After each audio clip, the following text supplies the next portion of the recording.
Hey, what's going on, Bedford, Texas? Welcome to episode 76, season 5 of Talk and Throws podcast. I am Coach Janelle. You notice there is no Coach Jason today. He is, the day I'm recording this, he's currently in California at the USATF Junior Olympics with our kids who are qualifying, and they're throwing some hammer today. So I'm going this one alone today. So I hope I can do it justice and do it honor. We want to thank our sponsors for this season. Texas Track and Field Coaches Association. You guys, we can't do it without these sponsors. And when you're looking for any information in Texas about track and field, go to ttfca.org for the latest information. There are meets posted. We're ending kind of our, summer season, but as next year rolls around, high school indoor meets come up, outdoor meets, look for them. All the information you need for track and field in the state of Texas. 4throws.com, quality implements priced right. Go to 4throws.com, use the code TalkingThrows10 to get 10% off. As we're kind of getting into an off season here and you need some training tools, whether you're picking up a new implement, hammer, javelin, something like that, you need some training tools, go look at 4throws.com and check them out. They have some great equipment, and those guys are amazing to work with. Porta-Circle, porta-circle.com, making throwing more accessible. Go to porta-circle.com to place your orders and use the code TalkingThrows10. Again, getting into kind of an off-season year, so getting lots of reps. Throw that Porta-Circle in your garage. No excuse you can't be outside, too hot or too cold, and get some throwing in. If you're in the Austin area, go to Ready Up Athletic Development. Ready Up AD offers team consulting, semi-private, and private strength and conditioning in the greater Austin area. If you feel you're not reaching your athletic potential, reach out to Zach Phillips at 512-507-8347 or at readyupad.com, or follow him on Instagram or on Facebook.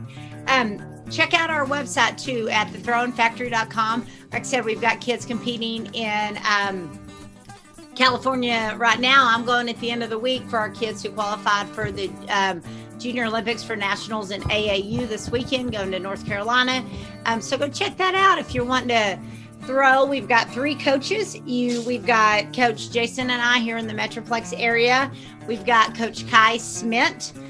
We've got Coach Charvis, and we've got Morgan Knight. So we've got lots of opportunities. If you're looking to pick up an implement, become a thrower, reach out to us. We'd love to have you jump on board with us and join us. All right, for today's episode, I am super excited to get to talk to this gentleman. We have Bruce Caldwell for episode 76. So if you will please welcome Bruce to our podcast. Okay. I'm ready. Well, I hope I look all right.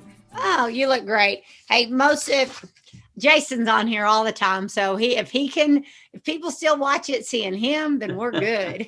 I throw him under the bus all the time. Okay, I'm ready. All right. So Bruce, thank you so much for taking time to come on with us today. I know Jason and I have enjoyed getting to meet you and just love what you're doing in the discus world and for throwers and for track in general.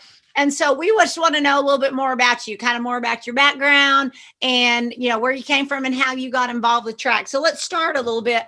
Where were you raised? Well, first of all, I want to tell you, thank you very much for allowing me to be on the podcast. I'm really excited about being with people who have the passion that I have in the community.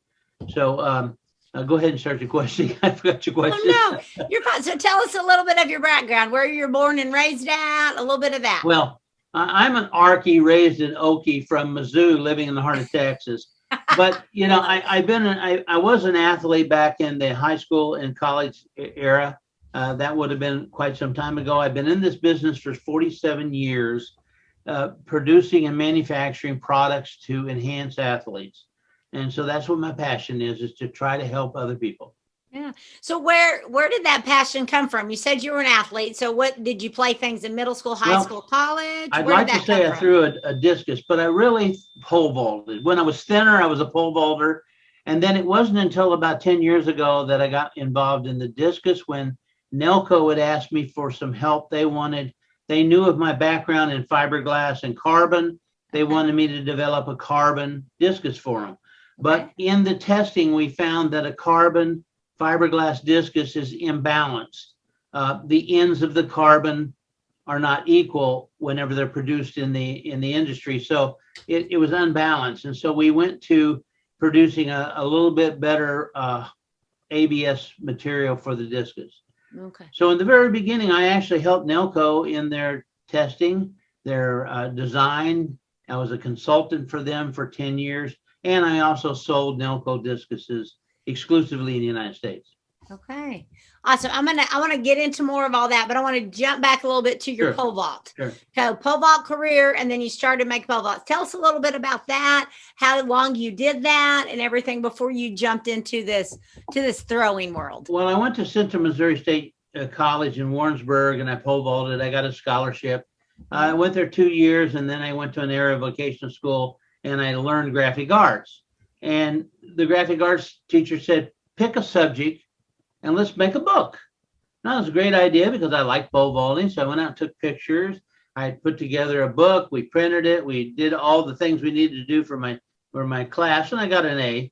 And then Steve Smith, one of the world pole vaulters, had asked me if I wanted to come do an internship at the factory at Skypo in Costa Mesa, California. Okay. And when I went there, I got to see how poles were made. And that was when I started making some ideas that they said would not work. And I made a couple poles and, brought them back to Kansas City where I lived and took them to Earl Bell, who was a good friend of mine, jumping 17 foot. And he jumped 18 foot on them in practice that day. He went on to break the world record at 18.4 on the sky poles. Then when he decided that he wanted to get bigger poles, we contacted Skypo and they said, well, we're going to send them our design. We're not going to send them your design. And he didn't like them. So he took the poles to another brand company.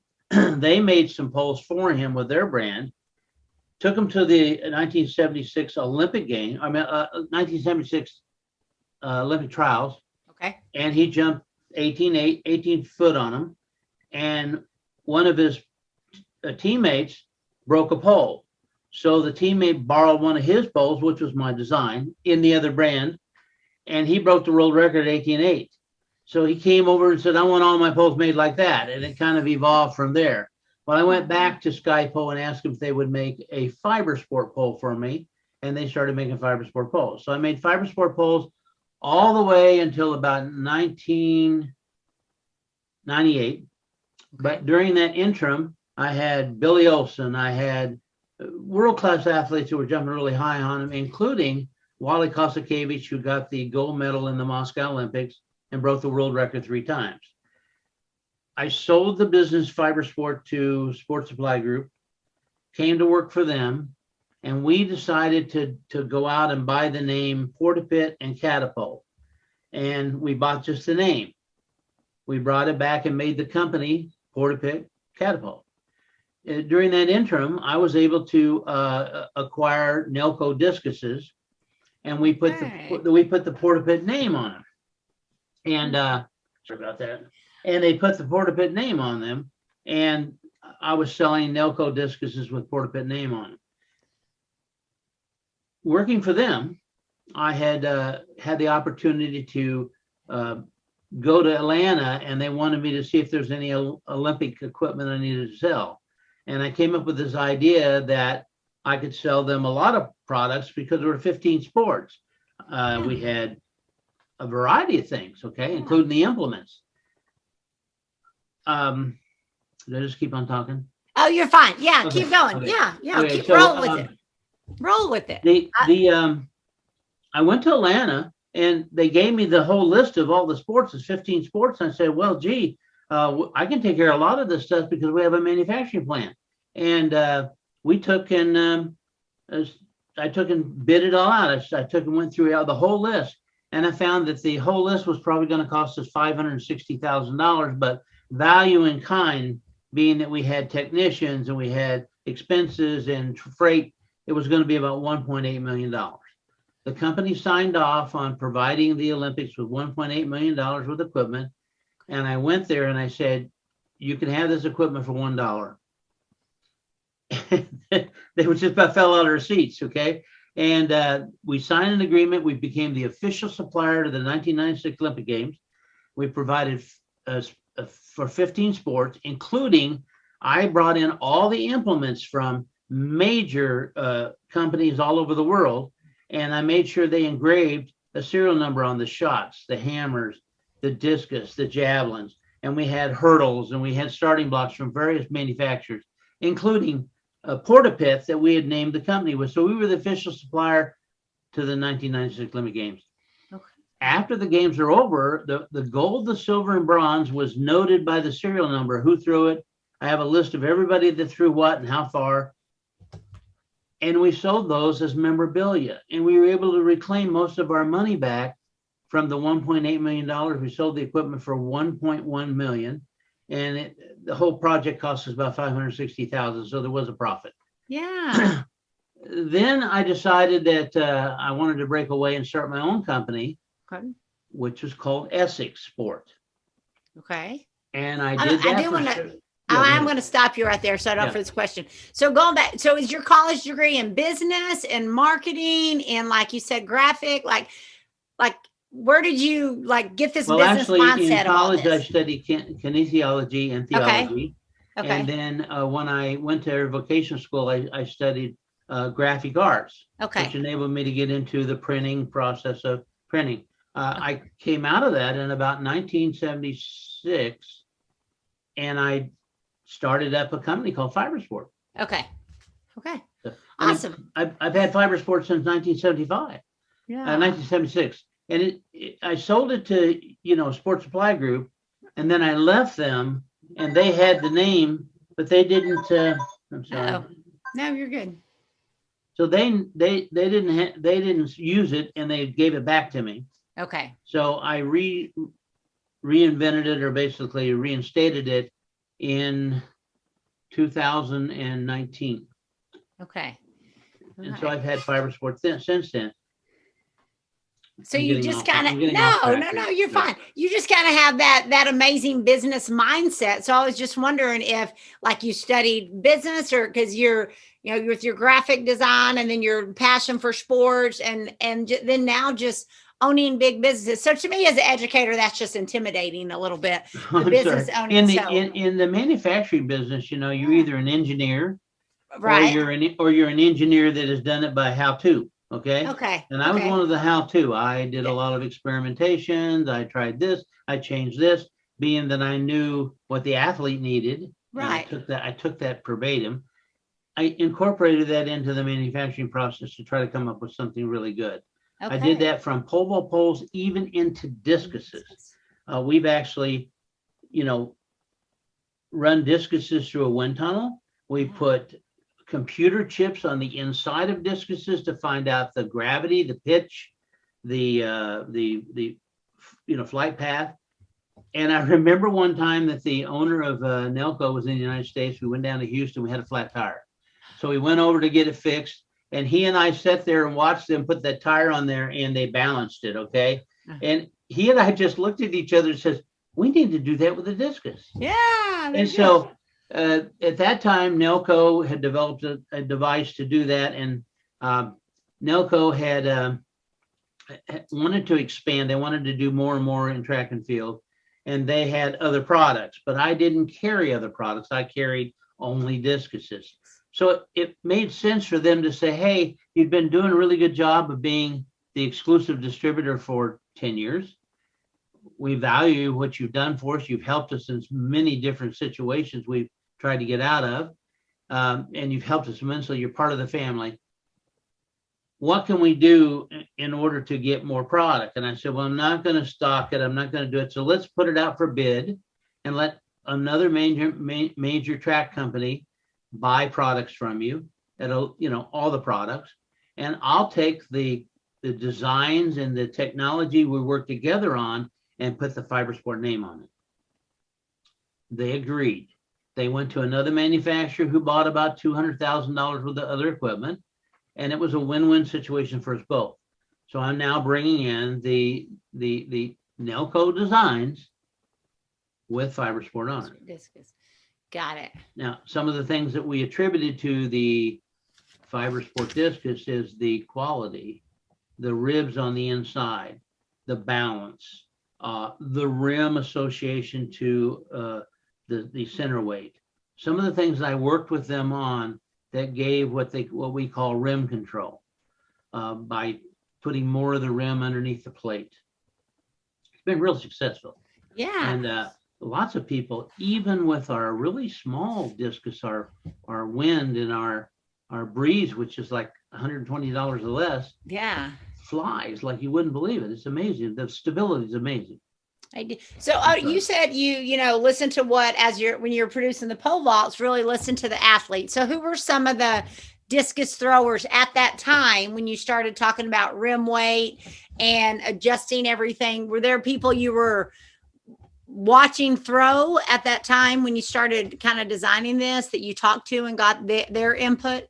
Well, Rodney Brown was kind of from the Texas area, and I provided him discuses when he was young, and it was very helpful to him because the family couldn't afford them, and they really appreciated my contribution. He went on to be a really good thrower, and even to this day, even though I provided Nelco to him, we switched over to fiber sport. He's actually volunteered his services to help me because he knows that I provided discuses to him all his life. So he's one of them I really listen to. We also listen to what the computer chip told us. We listened to what the wind tunnel told us. And communicating with Nelco, who is an expert in making discuses, we were able to evolve from the standard discus that has the metal washer on it to a discus that has a complete homogeneous plate. We've gone to wider rims. We've gone to better, parts to put this thing together. It's greatly improved. And you say, well, how do you make a discus better? They're all got to be the same shape. And that's right. It's what you do on the inside, as long as there's no moving parts. Right. So talk us through a little bit. So you talked about the different, like the breeze, which we have, a lot of our kids are throwing your discus and they love it. So what, is the difference between one of those or a higher spin? This is a twister. We know you have several different models. So what would be the difference? So the one you have in your hand is a twister 2, and we call that the rim control. So the twister 1 is just a standard rim, but the twister 2 has a special rim that a portion of the weight distribution is up underneath the plate. So instead of a really wide rim, part of the wideness of the rim goes up underneath it. We discovered in testing why a 90% rim weight discus falls out of the sky. We couldn't figure it out. So we did some testing and found out that when the discus stops rotating, and everybody tries to rotate it to keep it flat, when it stops rotating, the outside rim works against you, and it causes the discus to either flip to the side, flip forward, back. The rim works against you, and it falls out of the sky. Right. So the object was to weight distribute take a 90% and turn it into an 88%, but a wider rim or something tucked underneath the plate, so that it still had the gyro, it still stayed flat, but as it flew out there, when it stopped spinning, it glided another 9 to 13 feet farther. And the testing proved out that this enabled the discus to fly. So it wasn't about rim weight anymore. It was about how the rim weight was positioned. Okay. And we did the testing. We were able to come up with distance-rated discuses, kind of like a distance-rated javelin. Okay. And it's become very, very effective.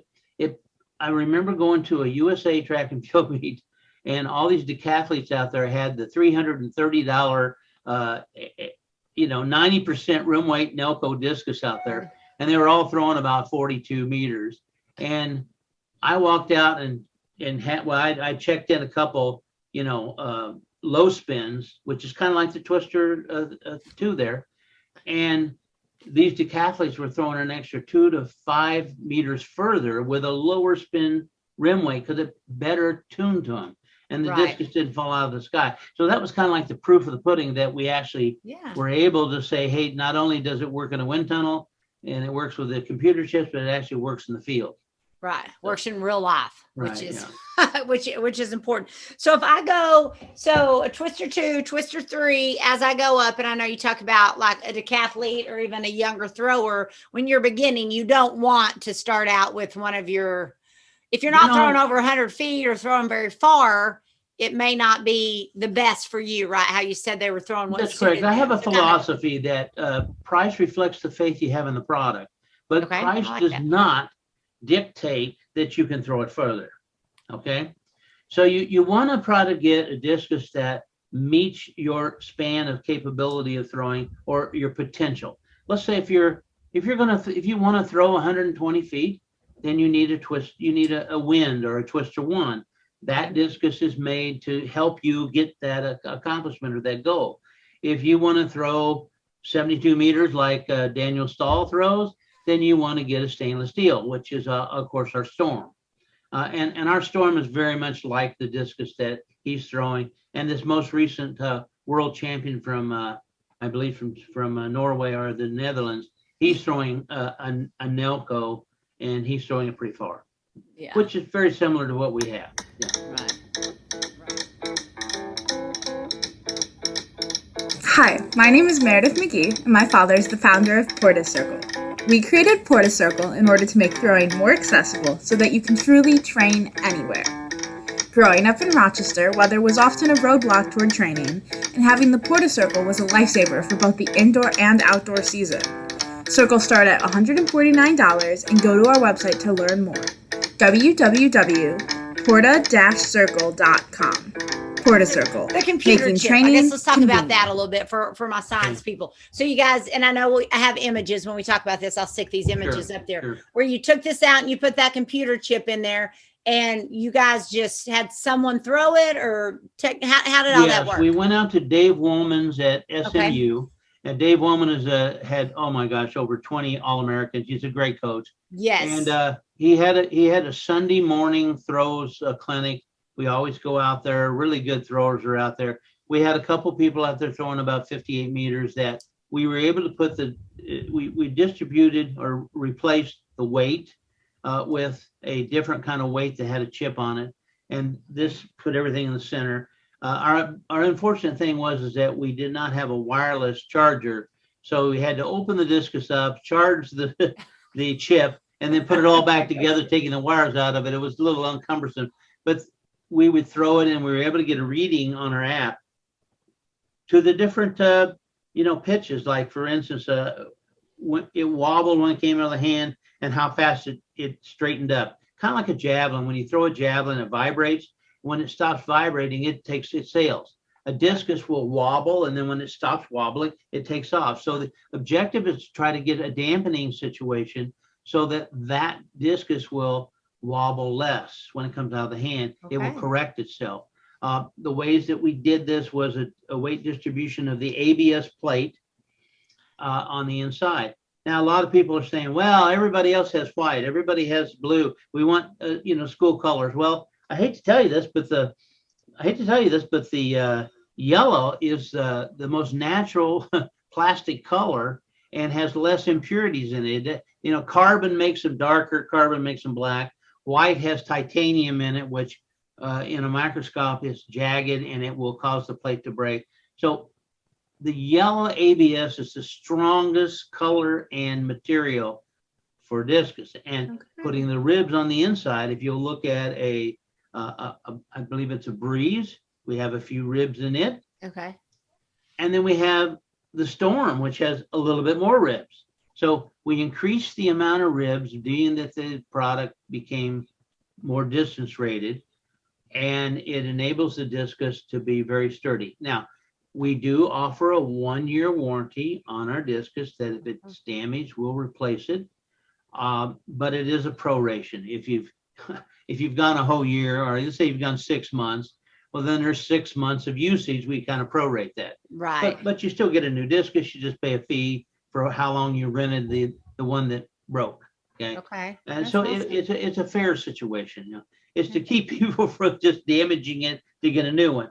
We have had a few problems with the labels. We're working on the labels because they sometimes hit the ground and become a little bit, come off a little bit, Right. So we're working on that. Okay. Yeah. Tell the community that Yeah. if you're hitting the cage and you're hitting the pole or you're hitting outside the sector line, it's very much possible.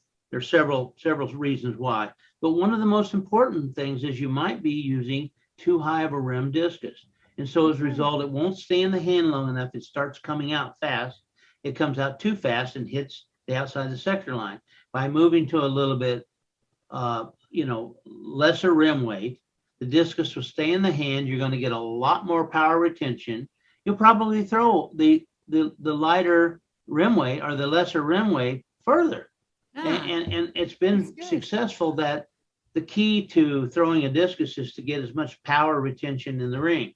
Right. And get that pull. It has something to do with the rim weight. Let's talk a little bit about, you talked about your discus being manufactured right now. Where are they manufactured at? Well, we have a manufacturer in India. It's been really, really, challenging because of the supply chain. And we want to make sure that people have availability. So we're air freighting our discuses in. So you can imagine 35 boxes of discuses being aired in. It's about $10,000 air freight. Actually, the cost of the air freight is equivalent to the amount that we're buying. So we have to tag that in there so the price is a little bit higher than a cheap discus that comes in from China or doesn't have all the bells and whistles that we have. And so, the difference is quite a bit. And we believe that price reflects the faith we have in our product. Yeah. Yeah, which is good. They're amazing. We are loving your discus. So your discus are all certified or like IAAF, right? Well, so the IAAF has certified the Storm. Okay. We've applied for the Twister 2, but because of the World Championships, the World Athletics went there, and so they're going to take care of it afterwards. We do have a Pro that we're working on, and we are trying to get it certified. They put it off on hold until after the World Championships. I guess we just didn't give them enough time because we wanted to get it before, but they didn't give enough time. So what is that process to get one certified? Do they take it apart and look all in it? And how does that work? They do. They're very, very meticulous. They're very, very good about making sure that everybody has a base line. Everybody has got a discus that meets the specs. I really like and respect what they have to say.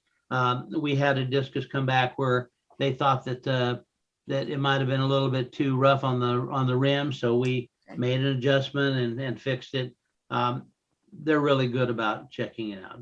Yeah. Slow process, but they're really good. Yeah. So tell me a little bit about that. So if I have two discus that are the same and they don't meet the weight, could they have gotten scratched and damaged? How does any of that affect it? Usually the weight will be dissipated from usage if they hit it and scrape it. USATF has a low and a high. Okay. Right. The problem with India is they weren't aware of the high. They because the World Athletics said it has to be minimum this and that's it. Okay. Right. They didn't have a high. So we've had to get really strict about the weighting, making sure it doesn't go over the USATF, maximum. Okay. So they have a low and a maximum. Okay. But mostly the discus is going to get lighter from usage. Obviously, if it's going to get the label scratched, it's going to get the rim hit. Those things are a factor. This is why I don't make a brass discus anymore. Everybody used to like the brass because it got a good feel in the hands. But the problem is after you've thrown it 2 or 3 times, that brass ring gets, bent. And then it's not the performance. If it's right out of the package, hey, it's going to be a great discus. But after you've thrown it half of a meet, it's bent. Yeah, and half of a meet isn't going to cut it. You need a lot more time in the ring than that. Yeah, you mentioned rubber discuses. I really have a thing about rubber discuses. Okay. I think that what I need to do is to invent a rubber discus that has a little weight distribution in it, and I'm working on it. But the way that the rubber discuses are coming in now from China and India, they're the worst thing you throw. Because if you're trying to get timing in the ring, you're not going to get it with a discus that is not in the hand properly. It's gonna your timing is going to be totally off. And I do have a kind of a pet peeve about people throwing different kinds of rim weights or different kinds of brands. Okay. Because they're different. And if you're trying to get your timing down, I'm also seeing a trend. I'm seeing that, yeah, the Americans used to really lift weights and get bulked up and everything, but then they started to notice the Europeans were kind of a little thinner and more, and then you have the girls that have ballet experience and gymnastic experience that comes in the discus ring that's been an asset. And I think that the men are starting to get that. There's a thrower from Israel. His name is Dennis Volume, and I hope I pronounced his last name. And he's like a dancer in the ring. He just really spins around. And I think that the throwers are starting to look at balance, finesse, and wire strength rather than bulk strength. Okay. Yeah. And I think that finesse, why would Rodney throw so far, 216 feet, yet he's one of the smallest guys out there? And it's because he had this technique and timing in the ring that was so valuable to his throw. Mm-hmm. I'm going to jump back to the rubber disc. As a middle school coach who taught kids how to throw, our benefit, what we got out of the rubber disc was you could roll them and, bowl in the gym, and you, when needed, throw them up against the wall to start with. But you're right. After that, they are a benefit there, and they are also cheap. They're also cheap, Yes. So I tried to come up with the Breeze that's like around $100. I mean, it's under $100, and we pay the freight. I mean, that's and so we're going up against a $69 discus from China that has a nice graphic label on it. It just doesn't compare in the balance. It doesn't compare in what. And another thing, if you got a discus that doesn't have any balance in it, and you're going to use it in the ring, you're going to be throwing your timing off. Then you go to your real. We're going to use the cheap ones in practice. We're going to use our really good one at the meet. Why can I not throw as good? It's because your timing's off. Okay. Right. It's that whole balance and timing thing. Right. Yeah. That we talked about. Absolutely. So you talked a little bit about who is throwing the fiber sport. Rodney Brown is promoting that for you. I have Mason Dixon, who's thrown the pro further out of the ring with just a one spin. I have Court Ferguson. I have Brian Williams, who's throwing the pro. I have Alex Rose, Samoan, who's throwing fiber sport. But I noticed at the World Championships he didn't throw fiber sport. So if they don't provide a fiber sport, you have to take your own. Right. There's a couple of high school girls. I can't really mention their names because they're in high school. Right. They're throwing the pro very, very far. Okay. Some of them are 179 feet. Okay. For high school.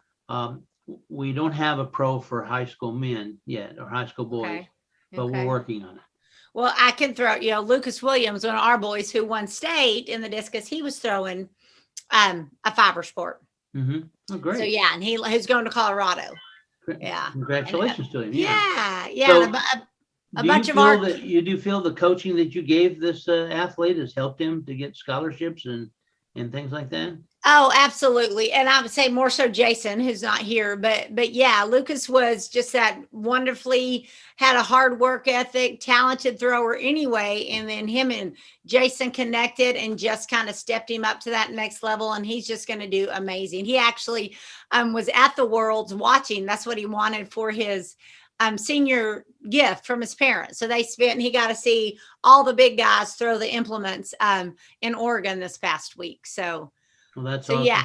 I share that passion with you. It's not about money. It's about, I feel like I am a millionaire in my heart because, you have all these people you've helped, all these people Rodney Brown's been really helpful to me because I provided discuses from the very beginning. I've got Elena Buckner, who's also being helped. I've got Michaela that's being helped. There's a lot of really good kids out there. I call them Olympic hopefuls. And Yes. if we can Yes. provide implements to an Olympic hopeful, they may go on. I mean, I remember driving pole vault poles to Oxford, Mississippi to Sam Kendricks, and I designed the poles for Sam Kendricks, and he went on to be a 2-time world champion. So I remember when I came there, he was upset that I didn't bring 16.5 poles. I brought him 15.9, but then he went out and used them, and he jumped 19 foot, and his dad said, "Wow, he's jumping 19 foot in practice. That's unusual." So he went on to jump with the poles and became a world champion. So I think that's the pleasure.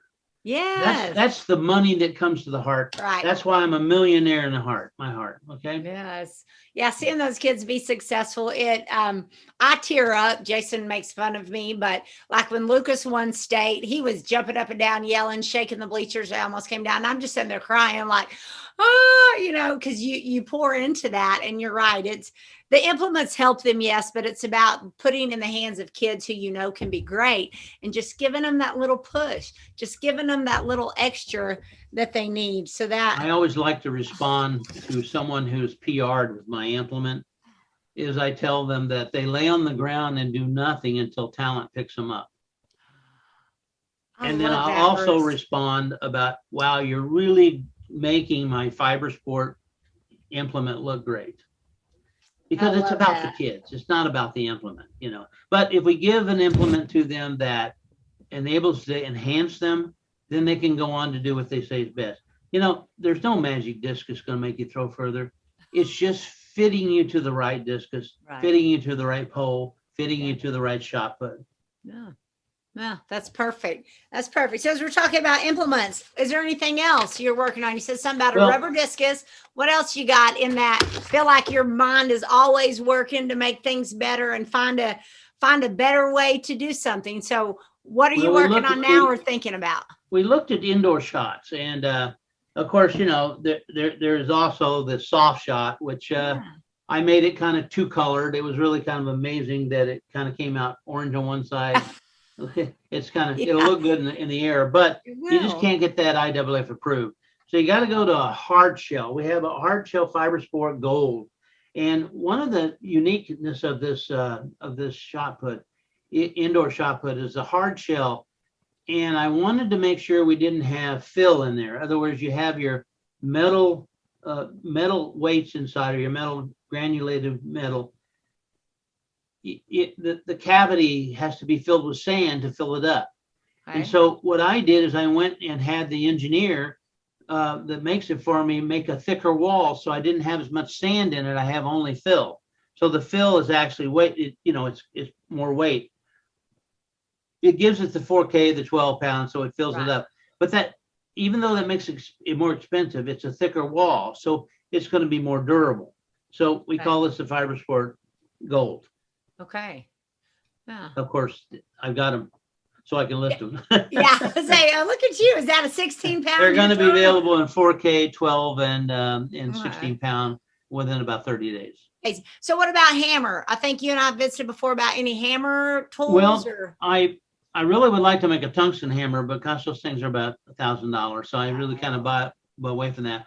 But I have been working on an experiment of a you go out to your football field, and if you throw a hammer, you're going to damage the football field. Yes. If you go indoors, you can't throw the hammer because you're going to damage the net or whatever.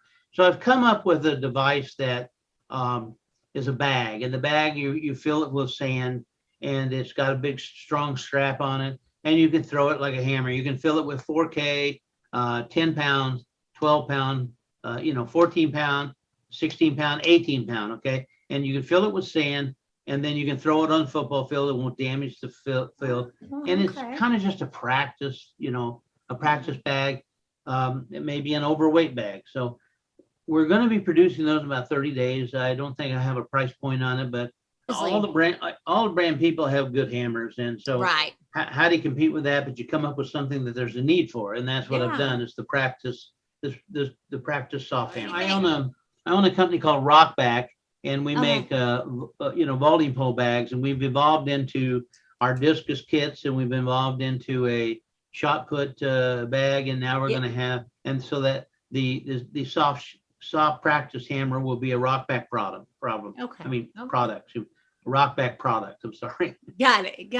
Kind of a tongue twister. Yeah, that one is a tongue twister. That's awesome.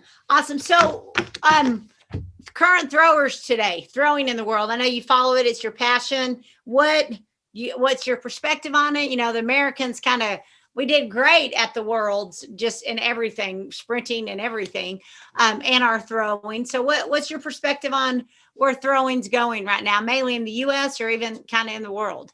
Well, being that the throwers for the last couple of years have an implement that they've carried on through the World Championships, I haven't really focused on really trying to get the athletes to switch over, because I think that if you've got something that worked, you want to stay with it, But now that the World Championships are over, I'm going to get a little bit more aggressive in trying to get world-class athletes to use it. But my key is to find someone young and help them out so that they can be a world champion later. And at that point, they're so used to the implement, they like the implement.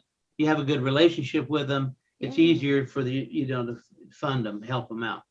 Well, is there anything else that I haven't asked that you want to tell us about your discus? Any science behind it that I missed in asking? Anything you want to show us? Well, you can go online to fibersportdiscus.com to find a dealer that provides it.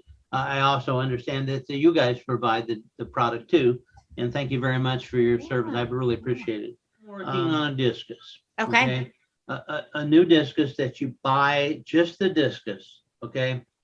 And it'll already have a computer chip on the inside of it, and you buy the discus with the chip and the app for coaches to measure their kids with. And I'm working on that. I'm real close, but I haven't got there. Well, our first invention is we're going to make a pole tip and a cap for the top of a pole that will measure how much the pole bends. So we've got that one ready to produce. But the one for the discus we're going to work on later, probably about 6 months out. Okay. That's awesome, Bruce. I just love talking to your passion about this, like always trying to be better, always moving forward with the event. As athletes, you're thinking, well, how do they continue to break these world records and do these things? Well, with the science and people like you who are helping develop implements to help them see what they need to do and see the science behind it, wow, that's just amazing. And then I love your heart for it and your passion for it, for helping kids get to where they want to be. And that's your passion behind it. Yes, it's a great business, and yes, all that, but it's about what you can do for athletes to see where they want to go. Sometimes many people ask me how far do you throw the discus? And I've never thrown a discus in competition. Okay. And that's really an asset, because it enables me to listen to the athletes and to study the athletes. It's what they need. If I had thrown it, I'd have a narrow view of how it really needs to be done. And so I've incorporated that into the product. So I do a lot of listening. In just about every product that I have developed, I do the listening. It's very, very important. Man, I'm so thankful that we were able to connect. Well, I'm very honored that you did. This is really wonderful. I'm looking at all the listings. I'm currently, you said people that we're working with. Kirsty Law from UK is looking at our product, and we have Dennis from Israel. Okay. Those are some other names. Whitney Ashley has been really instrumental. I've always provided Nelco to her, and she's come on board and endorsed one of our discuses, to help out. It's really amazing how these athletes are stepping forward and giving back to the community, and I really love that. All I have to say is that I've been in this business since 1976. Selling products that enhanced athletes. So that's 46 to 47 years, How many? I think I just told everybody how old I am. Yeah, all they heard was that you're like 46 years old. That's it. You started at birth. I started when I was 19. You started at birth with this. You have just been instrumental, in track and field for 46 years. And we wanted to make sure people got your story out there, and this has been Thank you amazing. very much for having me. I really appreciated it. Yeah. This is awesome. Thank you. Thank you. Awesome. Thanks for listening in. We want to thank our sponsors for season 5 Texas Track and Field Coaches Association, go to ttfca.org for all the latest and greatest information in track and field in the state of Texas. Fourthrows.com, get you some quality implements priced right. Go to fourthrows.com and use the code TalkingThrows10. Porta-Circle.com, make throwing more accessible. Go check them out and use the code TalkingThrows10 to get 10% off. And if you're in the Austin area, Ready Up Athletic Development. You can go to readyupad.com or follow them on Instagram or Facebook. Zach is always posting some amazing things that they're doing there. And a big shout out to Big Frogs of Colleyville for all their printing that they do for us. If you're looking for some lessons, looking for a place to plug in as a track and field athlete, well, as a field athlete that throws, go to thethrowingfactory.com. We got coaches in various places in the Metroplex who would love to connect with you and help you be great and meet your goals, whatever goals they may be. Remember, we're on YouTube, so if you like listening but want to see it, check us out on YouTube. And then remember, lifting DFW Human Performance. You may start out as a 2-star athlete, but you'll finish as a 4-star. Would love to get you a great lifting program. Jason has just great programs to get you wherever it is that you want to be. So go check that out at liftingdfw.com. Thank you guys. Have a good one.